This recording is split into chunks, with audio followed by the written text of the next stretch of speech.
Bonjour, et bienvenue dans cette nouvelle vidéo. La question de cette vidéo est la suivante.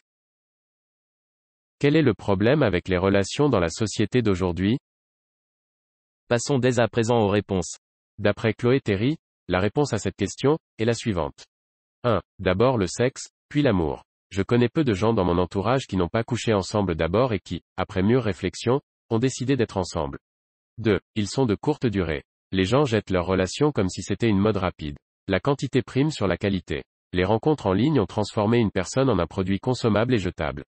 3. Rarement sérieux. Lorsque vous voulez une relation sérieuse, vous serez regardé bizarrement. 4. Le signal du vice au lieu du signal de la vertu. C'est à la mode pour un mec de montrer qu'il a des voitures, des femmes et de l'argent qui le suivent partout.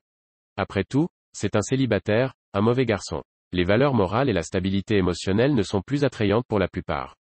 5. 80% des femmes sont en compétition pour 20% des hommes. 6. Beaucoup entrent dans une relation en pensant qu'elle pourrait changer quelqu'un. Vous ne pouvez pas et ne serez jamais le catalyseur. Mettez-vous bien ça dans la tête. 7. Les femmes s'engageront plus rapidement lorsqu'elles se sentiront en sécurité. Les hommes ne s'engageront pas tant qu'ils ne seront pas prêts. 8. Il n'y a pas de sacrifice pour l'amour. Pourquoi devriez-vous vous sacrifier et travailler dans votre relation alors que vous pourriez prendre un nouveau départ tous les 2 jours? D'après Sol Jiménez, la réponse à cette question est la suivante. D'après mon expérience, tu ne peux pas faire une seule erreur.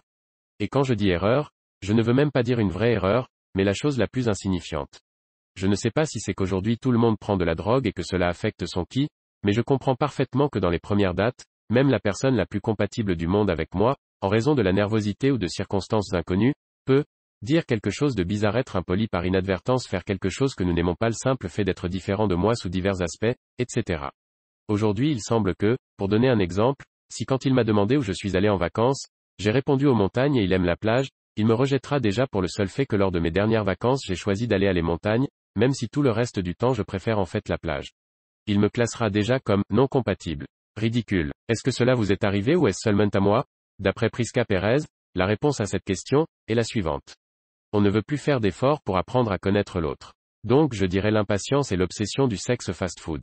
D'après Margot Cizère, la réponse à cette question est la suivante.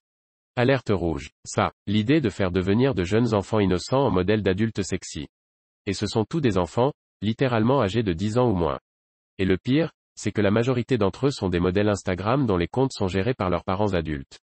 Pour moi, c'est effrayant et dégoûtant. Le fait que ces parents poussent leurs propres enfants sans scrupule à agir et à se comporter de manière totalement inappropriée pour leur âge. Et ce n'est même pas la façon dont ils les habillent, mais la façon dont ils sont amenés à poser dans une position provocante et séduisante et troublante. Il est révoltant de voir comment les gens sont prêts à faire n'importe quoi de nos jours pour créer leur illusion d'utopie sociale. Je ne sais pas quel genre de société égalitaire c'est, mais pour moi, c'est écœurant. Non seulement ils laissent la liberté à des milliers de pédophiles vermines de réaliser leurs fantasmes sexuels, mais ils mettent plus dangereusement en danger d'autres enfants. Mais pourquoi cette hâte à les faire passer pour des adultes? À 10 ans, ils ne devraient pas penser à s'habiller de façon sexy, ils ne devraient pas penser à leur compte Instagram, ils ne devraient pas avoir d'insécurité quant à leur apparence actuelle et au nombre de personnes qui aiment leurs photos. Ils ne devraient pas étaler leur poitrine et leur corps.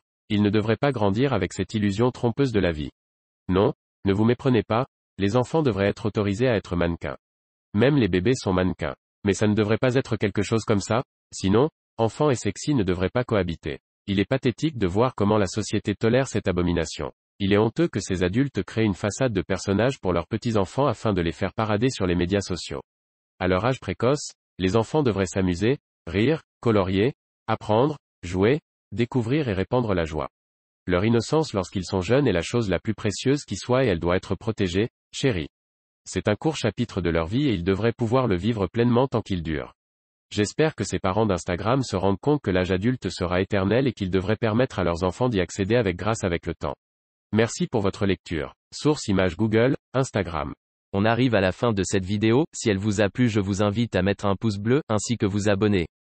Si vous souhaitez donner votre avis, je vous redirige vers la partie commentaires pour continuer le débat sur cette question.